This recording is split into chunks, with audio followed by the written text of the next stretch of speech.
लोगों को इंतजार है 4 मई का, क्योंकि 4 मई को 5 राज्यों में हुए चुनाव के नतीजे आएंगे। लेकिन 29 अप्रैल को एग्जिट पोल आ चुके थे शाम 6 बजे। हमने भी आपको एग्जिट पोल दिखाया था। पोल डायरी ने हमारे साथ अपने एग्जिट पोल के जो नतीजे हैं वो साझा किए थे, जो हमने आपको दिखाए थे असम और पश्चिम बंगाल के। आज हम पश्चिम बंगाल का जो एग्जिट पोल है उस पर चर्चा करेंगे। सबकी नजर पश्चिम बंगाल पर है। ज्यादातर एग्जिट पोल जो है असम में क्लियर कट दिखा रहे हैं कि बीजेपी की सरकार बन रही है। एग्जिट पोल्स ये भी बता रहे हैं कि बंगाल में भी बीजेपी अच्छा कर रही है। कई जगह पर कई एग्जिट पोल सरकार बनाते दिखा रहे हैं। कुछ एग्जिट पोल ने हाथ पीछे खींच लिया कि वो डेटा ही नहीं जारी करेंगे। लेकिन पोल डायरी, जिसके पिछले 5 एग्जिट पोल लगातार बैंग ऑन एग्जैक्ट पोल में साबित हुए हैं, उनके साथ हमारा टाइप है। उन्होंने जो हमें डेटा दिया है, पहले मैं आपको उनके डेटा को समझा दूं कि उनका जो सैंपल साइज है, उन्होंने 4 महीने तक लगातार काम करते हुए 1,17,210 लोगों से बात की। और उसके बाद 29 तारीख को उन्होंने अपना जो एग्जिट पोल है उसके नतीजे दिए थे, जो हमने आपको दिखाए थे। बीजेपी को उनके एग्जिट पोल के मुताबिक 142 से 171, टीएमसी को 99 से 127, कांग्रेस को 3 से 5 सीटें, वहीं लेफ्ट पार्टियों को 2 से 3 और अन्य यानी अदर्स को 1 सीटें मिलने का अनुमान है। और बीजेपी का जो वोट प्रतिशत है वो 45.87 और टीएमसी का जो है वो 40.32 रहने का अनुमान उनके एग्जिट पोल में लगाया है पोल डायरी ने। पोल डायरी का जो हाल का एग्जिट पोल था बिहार का, वो एकदम सटीक साबित हुआ था। इसको लेकर काफी चर्चा भी रही। और अब पोल डायरी के अभिजीत ब्रह्मनक्कर जी हमारे साथ जुड़ गए हैं, जो ये एग्जिट पोल कर रहे हैं और पत्रकार भी रहे हैं, तो इन्हें बहुत अच्छी ग्राउंड की समझ है। अब सर्वेस भी करते हैं तो बहुत अच्छे से बारीकी से समझते हैं। तो आज हम जो इस चीज पर चर्चा करेंगे, एग्जिट पोल के नतीजे तो हमने बता दिए थे, लेकिन 2 चरणों में चुनाव हुआ था, फेज 1 फेज 2। फेज 1 में 152 सीटों पे हुआ था और 142 सीटों में फेज 2 में चुनाव हुआ था। इन दोनों में कहां पे कौन जीत रहा है, कितनी सीटें आ रही हैं, इसी पर चर्चा करेंगे। और इसकी जो मेथोडोलॉजी है कि बाकी लोग इतना डर रहे हैं, कोई ज्यादा नंबर दे रहा है, कोई बीच का रास्ता अपना रहा है। एग्जिट पोल पोल डायरी ने एकदम सटीक कहें तो एकदम क्लियर कट अपना ओपिनियन रख दिया है। अभिजीत जी स्वागत है और धन्यवाद, आपने अपना वक्त दिया। सर, एक सवाल सबसे पहला आपसे यही है कि इतने सारे एग्जिट पोल आए, कुछ ने क्लियर कट बताया है कि बीजेपी को मैंडेट मिल सकता है, आप भी कह रहे हैं कि 142 से 171, कुछ ने तो डाटा ही नहीं जारी किया है। आपको लग रहा है कि बंगाल का एग्जिट पोल जारी करना कहीं आपके लिए वो ना हो जाए कि खतरा ना बन जाए कि गलत साबित हो जाए? प्रफुल्ल, मुझे ये पता है कि इस बार भी मैं सटीक आ रहा हूं, इसलिए अच्छा। मेरे लिए कोई खतरा है नहीं, क्योंकि मैं पिछले 4 महीने से जमीन पर काम कर रहा हूं। पूरे बंगाल को उत्तर से दक्षिण तक और पूरब से पश्चिम तक मेरी टीम ने छान लिया है, घूमा है, लोगों से बात की है, और तब जाकर जो ग्राउंड की इनपुट है, वोटिंग ट्रेंड्स है, लोकल पॉलिटिकल बिहेवियर है, पैटर्न है, ये सब पकड़कर हमने जब लोगों से रैंडम सैंपलिंग सर्वे किया है 23 तारीख को और 29 तारीख को, उसका निचोड़ निकालकर हमने अपने एग्जिट पोल के आंकड़े दिए हैं। इसलिए मैं पूरी तरह आश्वस्त हूं प्रफुल्ल, मुझे कोई आशंका नहीं, दिक्कत नहीं है कि 4 तारीख को मैं गलत साबित हो जाऊं। मुझे ये विश्वास है, आप इसे अति आत्मविश्वास भी कह सकते हो, लेकिन मुझे ये विश्वास है कि मेरे आंकड़ों के आसपास ही इस बार का नतीजा आएगा। तो यानी आप कह रहे हैं कि बीजेपी का वोट प्रतिशत जो है 45.87 यानी 171 तक जा सकती है बीजेपी? बिल्कुल। इस बार जो चुनाव लड़ा है ना बीजेपी ने, तो वो लड़ा है तकरीबन 5 साल के मेहनत के बाद। जिस बार उनकी हार हुई थी पिछले मई में 2021 के, तब से लेके अभी तक दिन रात भाजपा, उसके साथी दल, संघ परिवार, सब लोग लगे हैं कि ये लड़ाई हमें किसी भी सूरत में जीतनी है। आपने वो वक्तव्य जरूर सुना होगा कि भाजपा के राष्ट्रीय महासंगठन मंत्री जो है वो बीएल संतोष जी ने ये कहा था, ये हमारे लिए सिर्फ एक चुनाव नहीं है, ये हमारे लिए सिविलाइजेशन वॉर है, ये नागरिक युद्ध की तरह है। इसलिए उन्होंने इस चुनाव के लिए कोई कसर छोड़ी नहीं है।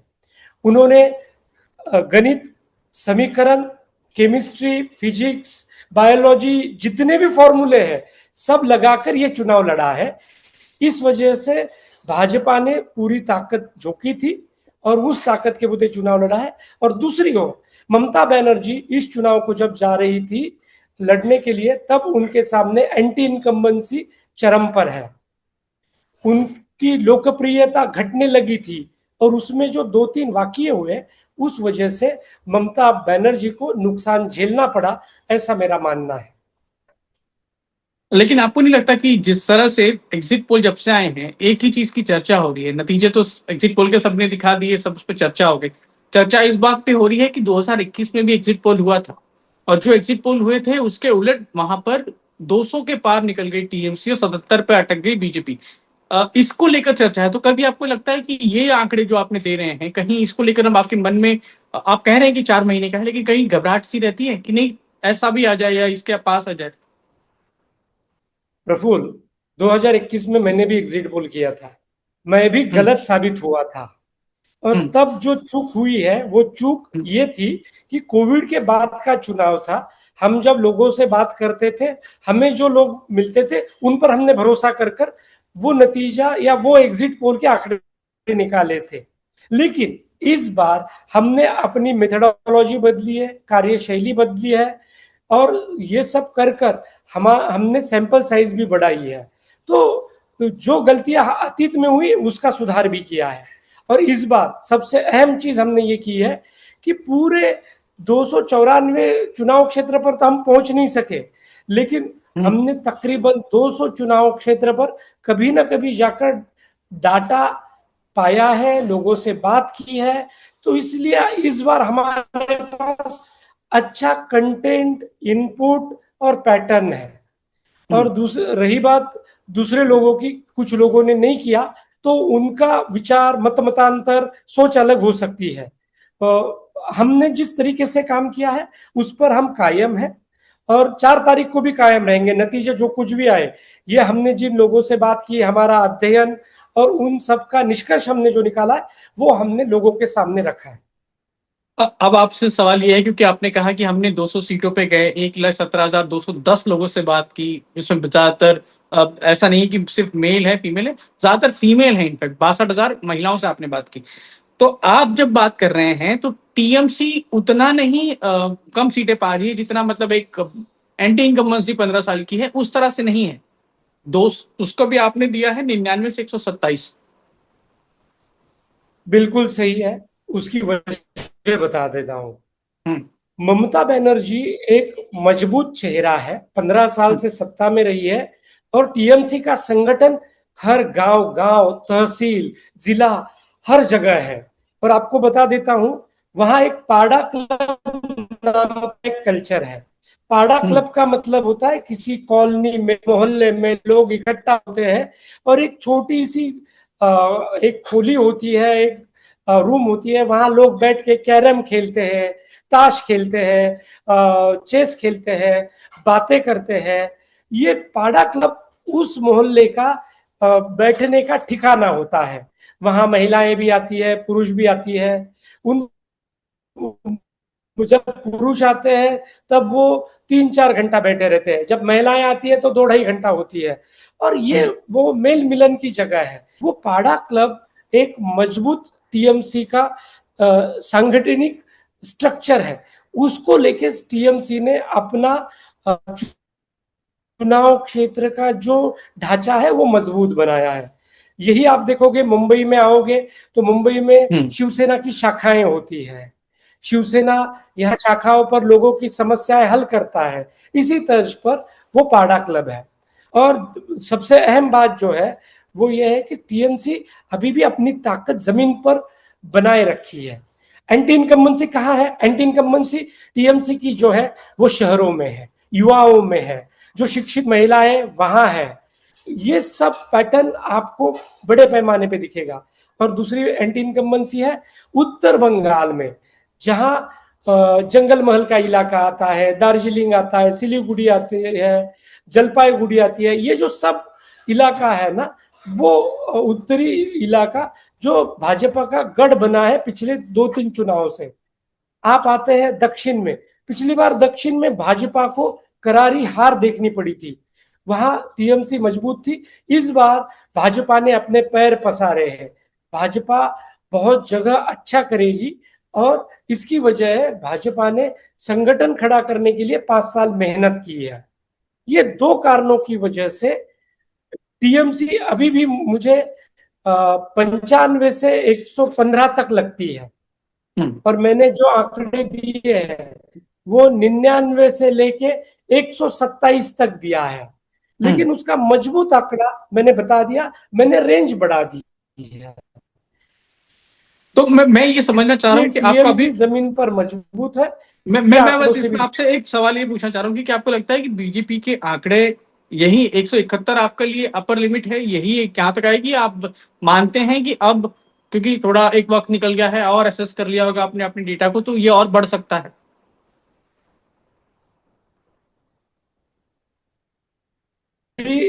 जो लहर मुझे दिखाई नहीं दी। हम्म। मुझे कुछ मेरे टीम के सदस्य कह रहे थे सर ये 180 का चुनाव है, 190 का चुनाव है। लेकिन मैंने जब उसे प्रति सवाल पूछा भाई तुझे कहाँ दिखाई दिया, तो वो मुझे बता रहा है शहरों में दिखाई दिया। जब मैं किसी शहर में सैर सपेटा लगा रहा हूं तब मुझे जो लोग मिल रहे हैं वहां। मैंने बोला देहात में क्या है, तो देहात में जाते हो तो कुछ पुरुष बोलते हैं, बाकी डर की वजह से बोलते नहीं है। महिलाओं की सैंपलिंग इतनी अच्छी देहात में होती नहीं है। उसकी अहम वजह यह है कि बंगाली देहाती महिला वो हिंदी समझ नहीं पाती है और बोल भी नहीं पाती है। ना वो कोई हिंदी सिनेमा देखती है, ना कोई हिंदी गाना सुनती है। ये हम आसाम में जाते हैं तो कम से कम वो हिंदी बोल लेते हैं। हम्म। ये फर्क मुझे आसाम और बंगाल में दिखाई दिया। और दूसरी बात, ग्रामीण इलाकों में उतना संवाद हो नहीं पाता है। इस वजह से ग्रामीण इलाकों में यदि कोई अंडर करंट है, मैं लहर नहीं कह रहा हूं, वेव नहीं कह रहा हूं, यदि कोई महिलाओं में भी अंडर करंट है वो मुझे दिखाई नहीं दिया, तब ये आंकड़े बदल सकते हैं। फिर ये आंकड़ा 190 भी हो जाएगा, 200 भी हो जाएगा। लेकिन किसी भी सूरत में ये आंकड़ा मुझे 205 210 कतई नहीं दिख रहा है। और मैं आज भी कायम हूं, 171 का आंकड़ा है, 5-10 आगे पीछे हो सकता है, लेकिन लहर का चुनाव नहीं है, ये मुझे लगता है। अब सर, सबसे दिलचस्प सवाल ये है क्योंकि आपने शहर दर शहर कहा है, लेकिन हम फेज वाइज बात कर लेते हैं आज, फेज 1 और फेज 2। आपके ही आंकड़ों को मैं बताता हूं कि फेज 1 में 152 सीटें थी जहां पर चुनाव हुआ, जिसमें आपका कहना है कि 90 सीटों पर बीजेपी जीत रही है और टीएमसी 35 सीटों पे 3% कांग्रेस और बाकी एएसयूपी और एसडीपीआई एक सीट ले रहे हैं। यानी पहला चरण जो है वो बीजेपी के नाम रहा। बिल्कुल सही प्रफुल्ल, ये जो आंकड़े हैं ये लगभग ऐसे ही आएंगे। जिस दिन 4 मई को आप मुझे फोन करोगे, मैं आपके लाइव में आ जाऊंगा, तब आप मुझे हाँ। बोलोगे कि अभिजीत आपने जो दिया था और जो हम्म। आपने दिखाया है वही जस की तस आंकड़े आ जाएंगे। इसमें जो अब बात बता देता हूं, एसडीपीआई बोलकर एक पार्टी है, ये लेफ्ट की अलाई है। लेकिन ये एक ही पार्टी है जो केरला में बहुत मजबूती से लड़ती है और बंगाल में ये चुनाव लड़ रही है। 60 नंबर की सीट है सागर दिघी। हम्म। वहां इतना अच्छा समीकरण बैठकर आ गया है, मुझे लगता है ये सीट आसानी से एसडीपीआई निकाल लेगी। तो इसका नुकसान टीएमसी को हो जाएगा। दूसरी सीट एजी यूपी है, आम जनता यूनियन पार्टी। ये मजबूती से 100 के ऊपर सीट लड़ रही है, लेकिन 2 सीटों जो है रेजी नगर और नवोदा, ये मजबूती से लड़ रही है। इसमें से एक सीट जरूर जीतेगी, दूसरी सीट पर वो कमोबेश लड़ाई में है। अब बाकी जो आंकड़े मैंने आपको दिए हैं हम्म। उसमें जिस तरीके का आंकड़ा आ गया है कि टफ फाइट 22 है। अब मैंने टफ फाइट इसलिए दी है कि इतना कांटे का मुकाबला है कि वोट डिवीजन किस तरीके से होगा। वहां वामपंथ कितना वोट काटेगा, कांग्रेस कितना वोट खाएगी, ये पता नहीं। महिलाएं किस ओर ज्यादा झुकेगी, ये भी पता नहीं। ऐसे स्थिति में जब हम किसी आंकड़े पे आके रुकते हैं तब बहुत दिक्कत होती है हमें वो सीट कौन जीत रहा है ये बताने के लिए। हम्म। ऐसे स्थिति में हम ये मान के चलते हैं कि ये टफ फाइट है, और इसी वजह से हमने ये टफ फाइट दी है। बाकी बीजेपी आराम से 90 पार कर लेगी। ये यानी पहला ही पहला चरण चरण है ही जहां बीजेपी ने बीजेपी अपने को, लिए बहुमत बहुमत के आंकड़े पहले चरण में जुटाना शुरू कर दिए थे पे। बिल्कुल सही कहा। यदि पहले चरण में वो ये आंकड़े कम ले आएगी तो बीजेपी का बंगाल पर झंडा फहराने का ख्वाब अधूरा रह जाएगा, लेकिन ऐसा होते हुए मुझे दिख नहीं रहा। बीजेपी पहले चरण में बहुत अच्छी कर रही है, 90 कम से कम आ जाएगा। और 22 सीटें जो कांटे की टक्कर वाले हैं, उसमें जितनी सीट ज्यादा जीतेगी उतना बोनस है।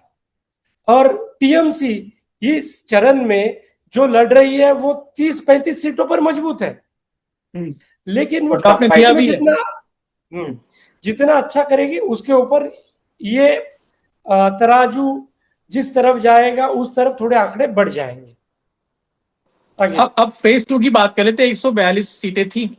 इसमें टीएमसी थोड़ा लीड लेती है, 67 सीटें जीतती है, लेकिन बीजेपी 57 सीटों के साथ में है। और टफ फाइट यहां पर 17 सीटों पर है, यानी 142 में टीएमसी लीड तो ले रही है 67 सीटों पे, लेकिन बीजेपी भी ज्यादा पीछे नहीं, 10 सीटों से ही फासला है सिर्फ। बिल्कुल, ये बहुत ही अहम और महत्वपूर्ण चरण है। पिछली बार इसी चरण में 142 में भाजपा सिर्फ 18 सीटें जीती थी, वो भी नॉर्थ 24 परगना में कुछ सीटें जीती थी। दूसरा 4 सीटें वो हावड़ा में जीती थी, और अगल बगल में 10 एक सीटें जीती थी।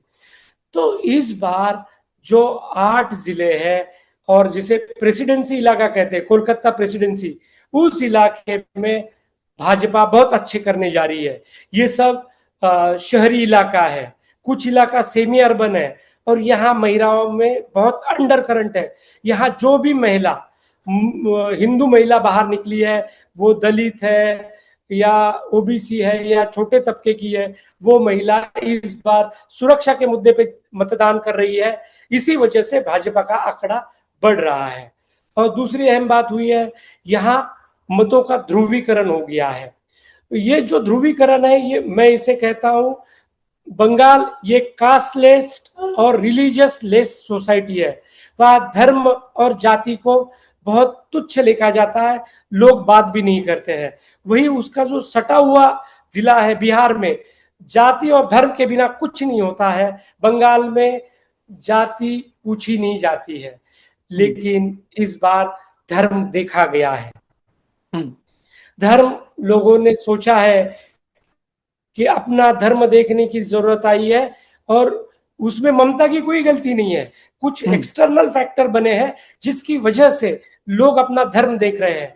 जो बाहरी फैक्टर है वो बांग्लादेश का फैक्टर है। उन्होंने देखा जो बांग्लादेश में हिंदुओं पर अनन्वित अत्याचार हुए, उसकी प्रतिक्रिया, उसका डर, ये बंगाल के हिंदू जनमानस में बैठा है। इस वजह से बंगाली हिंदुओं ने हिंदू बोलकर पहली बार मतदान किया है 1935 के बाद। प्रफुल्ल, मैं 1935 कह रहा हूं, भारतीय स्वतंत्रता के पहले, जब इंडियन गवर्नमेंट एक्ट आया था और उसके बाद भारत में चुनाव चालू हुए, तब से लेके अभी तक बंगाल के जनता ने कभी धर्म और जाति को देखकर मतदान नहीं किया। ये पहला चुनाव है जब उन्होंने धर्म देखकर मतदान किया है। इन्हीं कारणों की वजह से भाजपा दूसरे चरण में अपने सीट बढ़ा लेगी। एक सवाल ये भी है कि जब आप ये सारे आंकड़े दे रहे हैं तो इसमें जो टफ फाइट वाली है वो तकरीबन 38 सीटें हैं सर। ये 38 सीटें इधर है और उधर हो गई, तो 38 सीटों में तो दोनों में से किसी की एक सरकार बन सकती है, क्योंकि 127 मुश्किल आपने दिया है। अगर मान लीजिए 38 सीटें टीएमसी की तरफ चली गई तो सरकार उनकी हो गई, और 38 नहीं, सीटें फिर ऐसे नहीं हो 171 से ही पाएगा। माइनस होंगी। बिल्कुल आप पकड़िए, हम उन आंकड़ों को जोड़ते हैं। पूरी की पूरी सीटें जो टफ फाइट में है, पकड़ के चलिए 38, 67 सीटें अभी मैंने दिखाया है। तो कुल मिला के, एक मिनट, 105 सीटें यहां हो रही है, और उधर 35 सीटें हमने पहले चरण में पकड़ा है, तो भी 140 पर जा रही है। बुरी स्थिति में हमने सब अच्छी बातें टीएमसी के पक्ष में पकड़ी है, ना कोई एंटी इनकम्बेंसी की वेव है, ना शहरी मतदाता नाराज है, तब भी 140 जा रही है और भाजपा उसके आगे है। तो ये जो स्थिति है ऐसी नहीं है। ये चुनाव पूर्ण बहुमत का चुनाव होगा। किसी ये कोई कांटे का मुकाबला मुझे लग नहीं रहा, त्रिशंकु विधानसभा मुझे लग नहीं रही। ये किसी भी एक पक्ष को पूर्ण बहुमत की सत्ता देने वाला चुनाव है। इस लेकिन वजह से बोलिए आपको प्रभु। क्या लगता है, ये जो आपने फैक्टर्स गिनाए कि एंटी इनकम्बेंसी है और बहुत सारी चीजें, धर्म का भी एक बड़ा एंगल है, क्या आपको लगता है कि बीजेपी ने पिछले चुनाव से लिया अपना तो संगठन लगा और सब कुछ किया, इसमें आप अमित शाह और प्रधानमंत्री नरेंद्र मोदी का कितना बड़ा रोल देखा, और क्या शुभेंदु अधिकारी भी इसका हिस्सा है इस ग्रेटर प्लान का? अभी मैं बताता हूँ आपको प्रफुल्ल। मैंने इस बंगाल चुनाव के लिए, ये क्रिकेट मैच है, तो ये मैच में भाजपा के खिलाड़ी किस तरीके से अपना परफॉर्मेंस करते हैं इसके ऊपर मैंने निकाला है। यदि आपको हाँ ये बिल्कुल। नतीजे, ये एग्जिट पोल नतीजे में तब्दील होते हैं, तो मैं ये मानता हूं इस पूरे जीत का कर्णधार नरेंद्र दामोदर दास मोदी जी रहेंगे। और इस सीरीज को, क्योंकि हम दो चुनाव पकड़ते हैं, 2021 का, बंगाल 2021 का, 2026 का विधानसभा, और 2019 का लोकसभा, और 2024 का लोकसभा। अब ये 4 मैचों का यदि हम मैन ऑफ द सीरीज करते हैं तो वो अमित शाह रहेंगे, और यदि मैन ऑफ द मैच देंगे इस चुनाव का, वो शुभेंदु अधिकारी रहेंगे। और यदि आप कहोगे इस पूरे चुनाव का कोच कौन है, तो वो सुनील बंसल जी है, जो पिछले 3 सालों से वहां डेरा डाले हुए हैं। उन्होंने वही सुनील कोचिंग बंसल के है लिए जिन्होंने कौन 2017 में खिलाड़ी, यूपी में सबको दिलाई। बिल्कुल सही, 2017 की भाजपा की जो प्रचंड जीत थी, उसके कई शिल्पकारों में से अहम शिल्पकार उन्हें माना जाता है, सुनील जी बंसल जी को। और इस बार भी ये जीत भाजपा की होती है, तो इस जीत के प्रशिक्षक, शिक्षक सुनील बंसल जी होंगे। और इस बार इम्पैक्ट प्लेयर भी है एक, वो जो इम्पैक्ट प्लेयर है उसे सब कोई नतीजे आने के बाद मानेगा, वो स्मृति ईरानी जी है। वो इसलिए कैसे? स्मृति ईरानी जी, हाँ बताता हूँ, बिल्कुल आपको जैसा आश्चर्य हुआ वो मुझे भी हुआ। स्मृति ईरानी जी जब जनसभा में जाती थी, वो इतनी शुद्ध बंगाली में बात कर लेती थी कि वो महिलाओं को भा जाता था। उनकी जनसभाओं में आप जो भीड़ आती थी और उन्हें जो प्रतिसाद देती थी, वो देखोगे तो बोलोगे यार ये तो गजब की नेता है, जो गुजरात में जाके गुजराती बोल लेती है, उत्तर प्रदेश में जाके शुद्ध देसी हिंदी बोल लेती है, लोकसभा में उन्हें बहुत अच्छी बंगाली है। उन्हें पिछले 6-8 महीने से उतार देते तो मुझे लगता भाजपा को इसका और ज्यादा फायदा हो जाता। तो ये सब खिलाड़ी जो है इस बंगाल पॉलिटिकल लीग के खिलाड़ी है, जो मैंने इस बंगाल चुनाव में देखा है। और तो सर दूसरी अब तरफ आपको अब ममता आपको बनर्जी, ऐसा लग रहा है कि जैसे जैसे 4 तारीख करीब आ रही है, अब आप चाहते हैं कि ये जो एग्जिट पोल के नतीजे स्क्रीन पे दिखते हैं, अखबारों में भी आपके एग्जिट पोल की चर्चा हो रही है, अखबारों में हर बार देखने को मिलता है कि पोल डायरी का है, और हमने तो 6 तारीख को आपके दिए हुए आंकड़े उसी समय दिखाए जब चैनल्स दिखा रहे थे, तो आपको लग रहा है कि वही एग्जिट पोल टीवी स्क्रीन पे दिखा रहा एग्जिट पोल में परिवर्तित हो जाए? एज एन सफोलॉजिस्ट आप चाहेंगे? मैं आश्वस्त हूं पूरी तरह, पोल डायरी के जो नतीजे हैं वही 4 मई को एग्जैक्ट पोल में तब्दील हो जाएंगे। और मैंने जिस तरीके से फैक्टर निकाले हैं, वो फैक्टर मैं आपको बताना चाहता हूं प्रफुल्ल। सबसे पहला वो था कि 4 यम इन दोनों में लड़ाई थी। नीचे फैक्टर थे, जो कोई बात कर रहा था वो मुस्लिम और महिला बात कर रहा था, तो ये 4 यम फैक्टर है। अब मैं एक्स फैक्टर के पर आता हूं। एक्स फैक्टर ये था इस बार का एसआईआर। एसआईआर ने दोनों दलों को लेवल प्लेइंग फील्ड दे दिया। पिछले चुनाव में टीएमसी ने अपने कैडर के बूते छापा वोट कर दिया था, जो साइंटिफिक रिगिंग करते हैं, जो वामपंथ के जमाने से साइंटिफिक रिगिंग होते आ रही थी, वो लगातार पिछले 30-40 साल से बंगाल में हो रही थी, इस बार हुई नहीं है, वो सबसे अहम हुआ है।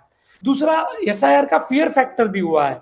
पहला फैक्टर ये हुआ है कि मेरा वोट कट गया, उनमें फियर है, और लोगों को लगता है मेरा नाम आ गया है और यदि मैं मतदान को जाऊंगा नहीं, उसका फियर है, नाम कट जाएगा। तो हाँ, नाम आया है तो मैं मतदान के लिए जाऊंगा।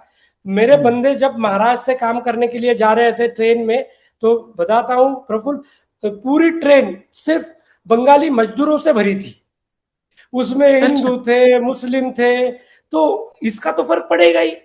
कुछ सीटों पर जीत का अंतर भी अच्छा रहेगा, जहां मुस्लिम मतदाता गए कुछ पॉकेट में, वहां टीएमसी की संख्या बढ़ेगी मतों की, जहां हिंदू मतदाता गए वहां भाजपा की मतों की संख्या बढ़ेगी। ये जो अहम फैक्टर हुआ है वो इस चुनाव में काम कर गया है। और मुझे लगता है एक्स फैक्टर जो दो बाकी है, एक महिला सुरक्षा। आरजी कॉलेज जो वारदात हुई है उसके बाद बंगाली युवा महिला उन्हें लगता है हम सुरक्षित नहीं है।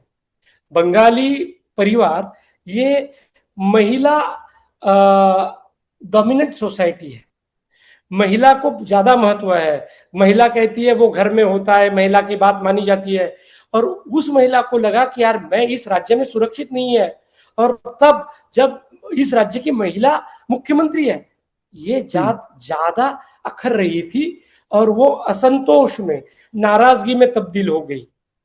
और सबसे आखिरी, घुसपैठ और डेमोग्राफिक चेंज, ये बड़ा मुद्दा हुआ है। प्रफुल्ल, उन्हें लग रहा है कि एक चुनाव क्षेत्र में 50%, 60%, 7-8 चुनाव क्षेत्र तो 80% मुस्लिम बहुल क्षेत्र बन गए हैं, वहां तो कोई हिंदू जीत ही नहीं सकता है, ना पिछले 5 चुनाव से कोई जीता है। तो ऐसे स्थिति में ये जनसंख्या बढ़ती रही तो आने वाले दिनों में हमारी सुरक्षा, हमारी जगह, हमारी जान माल सब खतरे में आ जाएगी। यह असुरक्षा की भावना उन्हें मतदान केंद्र में लेके आ गई। ये एक्स फैक्टर हो गया। दूसरा, 3 वाई फैक्टर है। पहला वाई फैक्टर है मौनी मतदाता। ये मौनी मतदाता बोल ही नहीं रहे हैं, क्योंकि टीएमसी कैडर का डर है कि जैसे ही चुनाव हो जाएगा मारकाट शुरू हो जाएगी। पिछले बार भी 2021 के बाद हमने देखा है कि उन्होंने बहुत मारकाट की थी। वो मौनी मतदाता बात नहीं करना चाह रहे थे। वो क्या कहते थे? वो कहते थे टफ है, दूसरा कहते थे 50-50 है, और तीसरा कहते थे कि बोलबो ना दादा, बोलबो ना। तब हम समझ लेते थे इसमें से 60 से 70% लोग ये बदलाव चाहते हैं। इसकी वजह यह है, डर के मारे बोल नहीं रहे हैं। और मैंने एक बार ये बात देखी है, जब जब मतदाता मौन हो जाते हैं तब सत्ता और कुर्सी दोनों डगमगाने लगते हैं। ये पिछले चुनाव का अनुभव है और ये पैरामीटर मैंने इस चुनाव में लगाया, और इसी की वजह से मैंने ये एग्जिट पोल करने का साहस किया कि भाई ये सब पैरामीटर ये सत्ता पक्ष के खिलाफ है। और ये भयमुक्त चुनाव हुआ। जितने केंद्रीय सुरक्षा बल वहां आ गए तो लोगों को ये विश्वास आ गया पहले चरण के बाद कि भाई इस राज्य में बिना हिंसा के चुनाव हो सकता है, और वो चुनाव बिना हिंसा के हो गया। थोड़े बहुत छुटपुट हिंसा की घटना हो गई, लेकिन पहले बम बनाए जाते थे, लोगों को धमकाया जाता था, हावड़ा हुगली में किसी सोसाइटी के लोगों को बाहर ना आने के लिए ताला लगा दिया जाता था गेट पर। ये इस बार हुआ नहीं है। ये भयमुक्त चुनाव बहुत सालों बाद हुआ है, इसलिए बंगाल के जनता ने जो अपने मन में है वही जाकर ईवीएम बटन पे दबाया है। इसलिए मुझे ये बदलाव का चुनाव लगता है। ये मुझे वाई फैक्टर लगा। और जेड फैक्टर बता देता हूँ। मेरे को एक बात अच्छी लगी, आप ना जिस कॉन्फिडेंस से बता रहे हैं, इसका मतलब आप लोगों ने बहुत डिटेल में बात की है, बहुत डिटेल एनालिसिस किया है, पिछली गलतियों से सीखा है, इसीलिए जो आपका डेटा है उसको आप अभी भी ओन कर रहे हैं और कह रहे हैं कि ये शायद बढ़ेगा, पीछे नहीं आएगा। बिल्कुल सही। मैं तो कह रहा हूं कि मैंने जो आंकड़े दिए इससे नीचे नहीं जा रहा है। अंडर करंट है तो कहीं भी जाके रुक जाएगा, वो अलग बात है, वो और अलग वो विषय मुझे है। नहीं दिखाई दिया। यदि दिखाई तो वो बोलना मेरा काम है, लेकिन कोई लहर दिख रही है। नहीं, मुझे और ये अच्छा लगा कि देखिए आपका आपका जो एग्जिट पोल है उसको तो हमने भी दिखाया और उसी समय आपने हमारे साथ शेयर किया जब चैनल्स पे चल रहा था, आप हमने भी दिखाया, तो ये एग्जिट पोल हम भी ओन करते हैं। और आपने जैसा कहा कि इतने सारे फैक्टर्स गिना दिए कि किस तरह से बीजेपी ने मेहनत की है पिछले 5 साल में, संगठन खड़ा किया, लोकल वहां के जो मुद्दे हैं उनको उठाया, वो सारी चीजें, सुरक्षा, घुसपैठ, बहुत सारी चीजें जो है महिलाओं के दिल में थी, वो सारी चीजों को आपने उसको समझा और उसके बाद एनालिसिस किया और अभी भी इसको आप ओन कर रहे हैं। इसका मतलब कहीं ना कहीं आप विश्वास है कि यही नतीजे जो है वो एग्जैक्ट परिवर्तन होने वाले हैं। बिल्कुल प्रफुल्ल, मुझे लगता है कि 4 मई के दिन ये जो मेरा एग्जिट पोल है वही एग्जैक्ट पोल में तब्दील होने वाला है। हाँ, तब हम भी लाइव कर रहे होंगे, दर्शक आपके साथ जुड़ेंगे, तब एक बार फिर जी, आपसे उस दिन आपको बधाई देंगे कि आपका ये एक और एग्जिट पोल जो है वो एग्जैक्ट में परिवर्तित हो गया। उस दिन मेरे 2 एग्जिट पोल्स आएंगे प्रफुल्ल, असम वाला भी आएगा और बंगाल वाला भी आएगा। नहीं, असम को लेकर तो देखिए चर्चा ही नहीं हो रही है, वहां को तो लेकर कोई बात ही नहीं कर रहा है कि असम के एग्जिट पोल नहीं, भी आया है। लेकिन एक बात उसमें है कि आंकड़े भी सही आने चाहिए। आप आप चुनाव की दिशा, नतीजे सब बता सकते हो कि किस तरफ बह रही है गंगा, लेकिन सॉरी, आसाम में ब्रह्मपुत्र है, किस तरफ ब्रह्मपुत्र है। ब्रह्मपुत्र बह रही है हाँ। और बंगाल में गंगा कहाँ बह रही है, ये हम्म। बताने के लिए आप सटीक भी आने चाहिए। ये दोनों एग्जिट पोल के लिए मैं सटीक आऊंगा, इसका विश्वास मुझे है। हाँ बिल्कुल, और हम भी उम्मीद करते हैं जैसा कि आपने इतनी मेहनत की है, 4 महीने लगाए इतने लोगों को बात, आपके सब तो थैंक यू सो मच, और आपसे लगातार बने रहेंगे और आप उपलब्ध रहिएगा हमारे लिए। बिल्कुल, बिल्कुल, मैं जरूर थैंक यू चार सो मई मच को सर। आपके साथ ज्वाइन करूंगा। थैंक यू सो धन्यवाद। Much, so kind.